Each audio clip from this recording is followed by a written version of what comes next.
poursuit avec la correction de l'exercice 9, une histoire de solde. Dans un magasin de prêt-à-porter, il faut préparer la période de solde. Pour aider les clients à déterminer les prix soldés, les vendeurs font des tableaux de conversion selon les pourcentages et les différents prix. Première question, une paire de chaussures dont le prix initial est de 70 € est soldée à moins 20%. Déterminez le montant de la remise, autrement dit 20% de 70 €. Et on rappelle que 20% c'est égal à 20 sur 100. Alors pas de panique parce qu'on parle de pourcentage. Souvent rien que le mot pourcentage te met en difficulté, ça ne doit pas. Tout comme sur les calculs de vitesse, si jamais tu te sens en difficulté, repasse par un petit tableau de proportionnalité. Ce qui donnerait quoi ? On a un prix de base et le montant de la remise. Moins 20%, ça veut dire que si ton prix de départ c'est 100 €, eh bien on enlève 20 €. La question qu'on se pose, c'est combien est-ce qu'on doit enlever si le prix de départ n'est pas de 100 € mais de 70 €. Et là, tu es en terrain connu, tu peux refaire un petit produit en croix et tout va bien. Donc n'hésite pas vraiment à repasser par un petit tableau de proportionnalité en cas de souci. Bon, il faut juste calculer 20% de 70 €. Hop, de 70 €. Ça revient tout simplement à faire 20 sur 100 fois 70 €. Alors 20%, cette fraction, si tu la réduis, c'est égal à 1/5. Ce qui veut dire que calculer 20% de 70 €, ça veut juste dire qu'on prend 1/5 de 70 €. Autrement dit, on divise simplement 70 par 5. Et 70 € divisé par 5, ça fait 14 €. Voilà. Et du coup, en déduire le prix soldé des chaussures. Donc, à ces 70 € de départ, on enlève 14 € et on obtient un prix soldé à 56 €. De la même façon, on va compléter le tableau ci-dessous. Donc, on a 2 étapes de calcul à faire. Alors, pour un prix initial à 10 €, on doit enlever 20% de 10 €. 20% de 10 €, ça revient à calculer 1/5 de 10 €, c'est-à-dire 10 € divisé par 5, 2. Donc, il faut que j'enlève 2 € à 10. 10 moins 2 €, 8 €. Ensuite, pour 15, pareil, on doit calculer d'abord 20% de 15. 20% de 15, c'est 1/5 de 15, c'est-à-dire 15 divisé par 3, 15 divisé par 5, 3. Il faut donc enlever 3 € à 15 €, c'est donc 12 €. Ensuite, pour 19,99, eh bien, on commence par calculer 20% de 19,99, ou tu peux faire 19,99 divisé par 5, c'est la même chose. Et on doit enlever à 19,99 3,998, ce qui nous donne 15,992, mais du coup, dans la vie de tous les jours, ce serait 15,99 €. Bon, après pour 30, ça va être très simple aussi, puisque 1/5 de 30, c'est 6, puisque 6 fois 5, 30. 30 € moins 6 €, 24 €. Hop là. Allez, pour 39,5, on va diviser par 5, ce qui revient à prendre 20% de 39,5. Et à 39,5, il faut qu'on enlève 7,9. Et on obtient 31,6. Pour 50, on va pouvoir le faire également de tête. 1/5 de 50, c'est 10, puisque 10 fois 5, 50. 50 € moins 10 €, 40 €. Ah, alors maintenant, on connaît le prix soldé et il va falloir retrouver le prix initial. Bon. Si tu regardes un peu les valeurs qu'on a, il semblerait qu'on soit dans le cas d'une situation de proportionnalité, mais jusque-là, on n'a rien démontré. Parce que tu vois, ici, quand j'ai un prix qui est 5 fois plus élevé, j'ai aussi un prix soldé qui est 5 fois plus élevé. Alors, si on part du principe que c'est proportionnel, ici, on va pouvoir calculer une 4e proportionnelle. Tu peux faire un produit en croix en faisant 50 fois 76 divisé par 40 et on trouve 95. Attention, on n'a rien démontré jusque-là. On va vérifier que si on a un prix de départ de 95 €, si on applique 20% et qu'on enlève ces 20% à 95, on trouve bien 76. Alors, on y va. Si on fait 95 moins 95 divisé par 5, c'est-à-dire 20% de 95, eh bien, on trouve bien 76. Donc là, le prix qu'on cherchait, c'était 95. Mais attention, on n'a pas dit pour l'instant que le prix initial et le prix soldé étaient proportionnels. Alors, question 4. On va construire le graphique associé au tableau. Alors là, c'est pas la peine de faire tous les points. Et puis, tant qu'à faire, on va choisir des points qui sont faciles à placer. Par exemple, allez, prix initial 10 pour un prix soldé à 8. 5, 6, 7, 8, c'est ici. Hop là. Ensuite, qu'est-ce qu'on peut placer 30 et 24, c'est facile. 30, 24, c'est juste là. Tu peux en placer un 3e pour la route si tu veux. 40, 50 peut-être. Alors 50 en prix initial, 40, hop. Voilà. Bon, on a 3 points. ces 3 points, ils ont l'air d'être alignés. Et d'être alignés avec quoi? Avec l'origine du repère. Voilà. Donc là, on vient de faire le graphique associé au tableau. On va pouvoir répondre à la question 5. Est-ce que le prix soldé est proportionnel au prix initial? Eh bien, oui. Les deux sont proportionnels puisque le graphique obtenu est une droite qui passe par l'origine du repère. Alors, donc, le graphique obtenu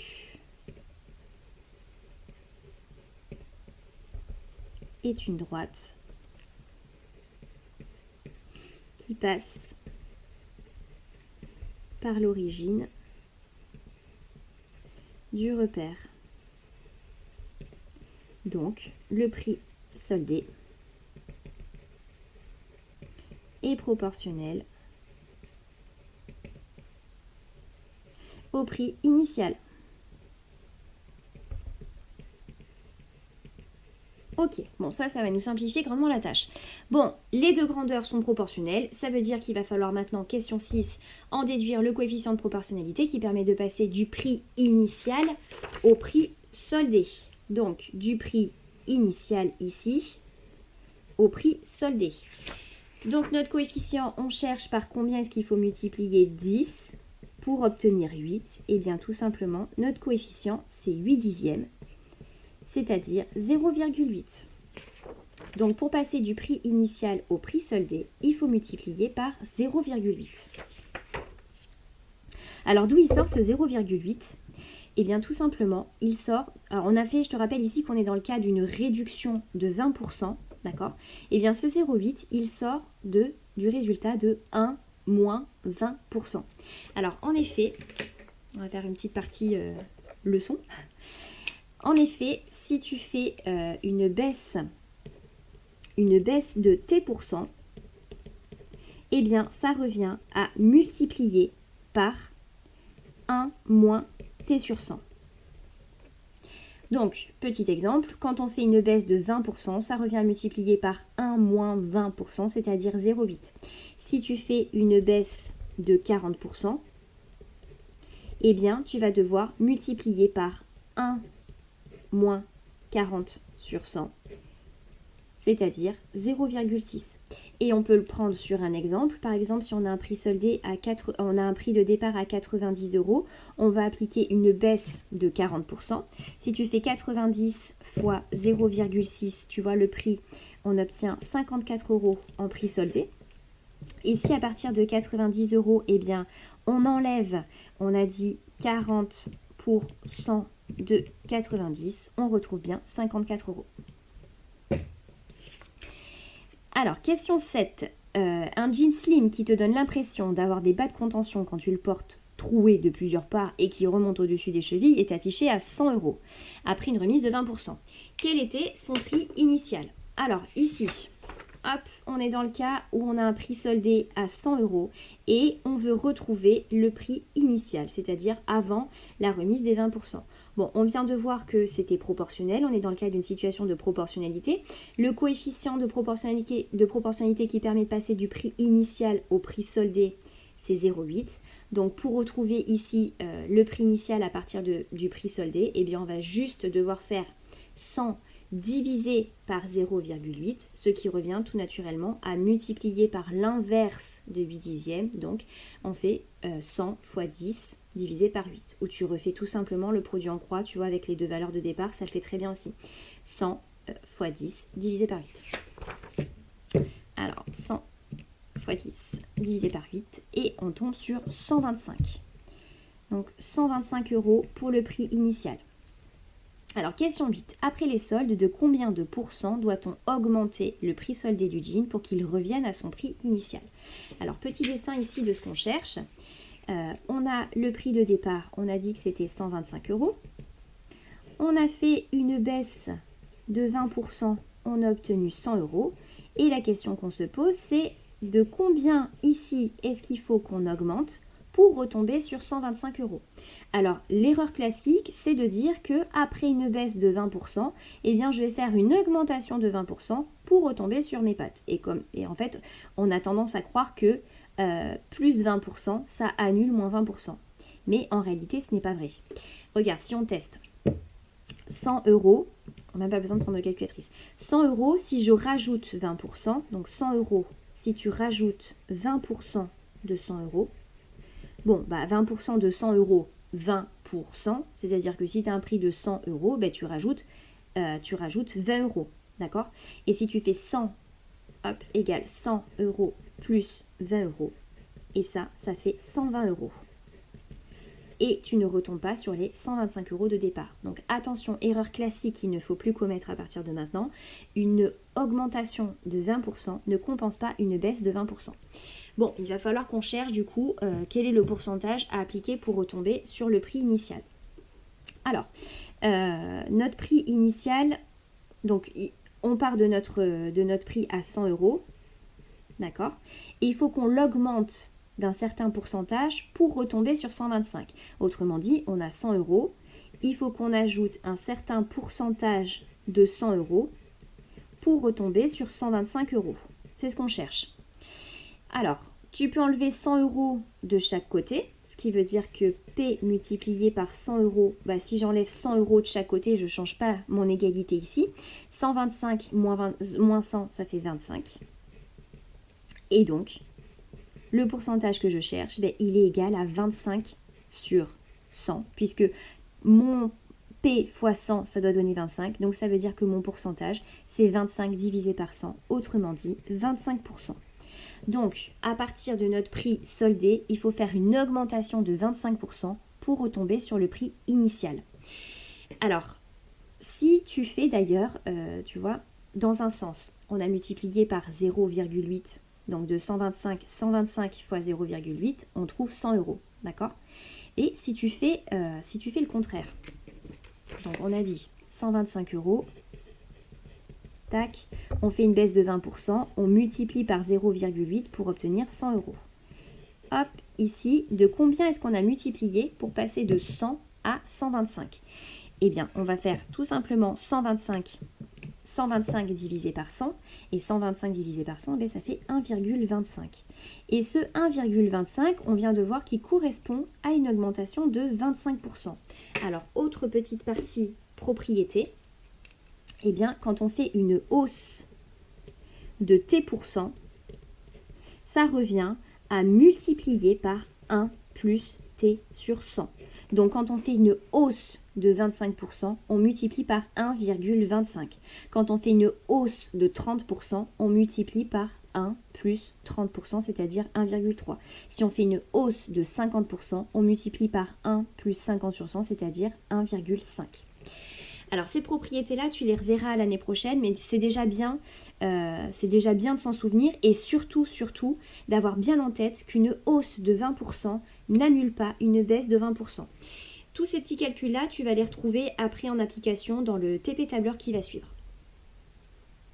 Fini l'exercice 9 avec la partie TP tableur, une histoire de tableau à double entrée. Alors, on va maintenant réaliser sur tableur un tableau de conversion en fonction des prix et des pourcentages de remise. Question 9, reproduire la première ligne ci-dessous sur tableur. Donc moi, c'est ce que j'ai déjà fait au préalable. Ensuite, question 10, dans la colonne A, on va rentrer une liste de prix initiaux de 5 euros en 5 euros jusqu'à 100 euros. Dans la cellule A2, écrire égale 5. Alors, souviens-toi bien que de ne pas oublier sur tableur le signe égal. Sinon, tu ne peux pas faire de calcul, il ne considère pas que c'est une formule, il considère que c'est juste une valeur. Hop, pour gagner du temps, donc plutôt que d'écrire dans chaque cellule les nombres de 5 en 5, on va utiliser la fonction recopie du tableur. Donc dans la cellule A3, on va écrire égal. Alors soit tu écris A2, soit tu peux cliquer sur la cellule A2, tu vois ça t'écrit directement A2. Et puis on va ajouter 5 pour avoir les valeurs de 5 en 5. Et valider la saisie en appuyant sur Entrée. Cliquez à nouveau sur la cellule A3 et tu vois, il y a un petit carré noir ici qui apparaît en bas à droite de la cellule. On sélectionne ce carré et tout en maintenant la sélection, on va descendre jusqu'à la cellule A21. Puis, on va lâcher la sélection. Hop, voilà. Et si la manipulation, tu vois, bien fonctionner, tu vas afficher toute la liste des prix initiaux jusqu'à 100 euros. Alors maintenant, ici on a juste les valeurs, tu vois, on n'a pas encore le symbole euro, donc il ne nous reste plus qu'à changer le format des nombres pour que le symbole euro apparaisse. Alors pour cela, tu cliques sur la colonne A, puis on va sélectionner, on va faire un clic droit et on va sélectionner formater les cellules. Hop. Et dans le menu déroulant, il suffit, alors c'est déjà nombre, tu vois, qui est sélectionné. Et dans la colonne catégorie, il faut choisir monétaire. Donc on va choisir monétaire et ensuite on va prendre ce format-là. Et on fait OK. Et là, on a le symbole euro qui vient d'apparaître. Alors ensuite, question 11, dans la colonne B. Ah, mince, lui, il n'était pas sélectionné. Ouais, j'avais pas pris la colonne A, alors je le refais vite fait. Formater les cellules, monétaire, hop, voilà, ça y est. Alors, on y retourne avec la question 11. Dans la colonne B, on va calculer les prix soldés à moins 20%. On a vu dans les questions précédentes que réduire un prix de 20%, ça revient à lui multiplier par un certain coefficient C. Alors, souviens-toi, on a vu que faire une baisse de 20%, ça revient à multiplier par 1 moins 20%. Et on avait déterminé notre coefficient de proportionnalité dans le tableau qui était de 0,8. Du coup, on va écrire dans la cellule B2 égale ce prix-là qu'on multiplie par 0,8 et ensuite entrée. Et voilà, on a le prix soldé à moins 20% qui est de 4 euros. Et donc maintenant, à l'aide de la fonction recopier du tableur, on va déterminer la liste des prix soldés à moins 20%. Donc hop, on sélectionne le petit carré noir ici et on étire jusqu'à B21. Et on a toute la liste. Alors, de la même façon, on va déterminer les coefficients de proportionnalité associés à une réduction de 25%, 30%, 50% et 70%. Alors, réduire un nombre de 20%, eh bien, ça revient à le multiplier par 1 moins 25%. Alors, si tu as besoin de le calculer, tu peux te mettre dans n'importe quelle cellule de ton tableur. Tu écris égal. Donc, nous, on va faire une réduction de moins 20%, c'est-à-dire qu'on va multiplier par 1 moins 25%. 25%, c'est 0,25. 1 moins 0,25, 0,75. Donc, ici, on y retourne. On va écrire égal à 2 et cette fois-ci, on multiplie par 0,75. Hop, on a notre prix ici. Et puis, on va étirer. On sélectionne le petit carré et on étire jusqu'à C21. Voilà les listes des prix. On va faire pareil pour les prix soldés à moins 30%.